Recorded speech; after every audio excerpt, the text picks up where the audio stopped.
চোরেরও যে রুচিবোধে থাকে এই কথাটাই মুখে না বলে কাজে বুঝিয়ে দেওয়ার মতো কাণ্ড ঘটালো চোরের দল। তাজ্জব ঘটনা উদয়পুরের ভগিনী নিবেদিতা বালিকা বিদ্যালয়ে। ঘটনার সামনে এলো বৃহস্পতিবার। চুরিকাণ্ডের খবর ঘটনাস্থলে যদিও ছুটে আসে পুলিশ। জানা গেছে রাতের কোনো একটা সময় ওই বালিকা বিদ্যালয়ে ঢুকে নিশাচর বাহিনী তালা ভেঙে ঘরের জিনিসপত্র লণ্ডভণ্ড করে দেয়। মূল্যবান ট্যাব থেকে শুরু করে বহু দামি জিনিসও মন গড়ল না নিশাচর বাহিনীর। নজর পড়েছে সিসি ক্যামেরার ডিবিআরে, আর ছেড়ে ছুড়ে ডিবিআরই সন্তুষ্ট হলো চোরের দল। প্রাথমিকভাবেই এমনই তাজ্জব ঘটনার কথা জানালো তদন্তকারী পুলিশ। শুনবো কি জানাচ্ছেন পুলিশ আধিকারিক। আজকে কিছুক্ষণ আগে আমাদের কাছে একটা খবর আসে গার্লস স্কুলে দরজার লকগুলি ভাঙা।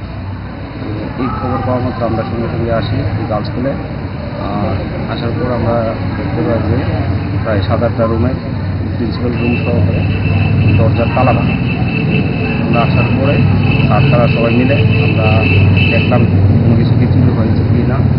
তো আমরা ট্যাবলেটগুলি স্কুলের যতগুলো ট্যাবলেট ছিল সবগুলো মোটামুটি আমরা প্রাথমিকভাবে দেখেছি যে কোনো ট্যাবলেটই চুরি হয়নি।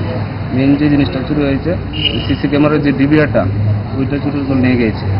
তো আমরা এখন দেখছি এখন পর্যন্ত তো কি চুরি হয়েছে এখনও ছাত্ররা কোনো কিছুই তাদের সবগুলি জিনিসের ঠিকঠাক আছে।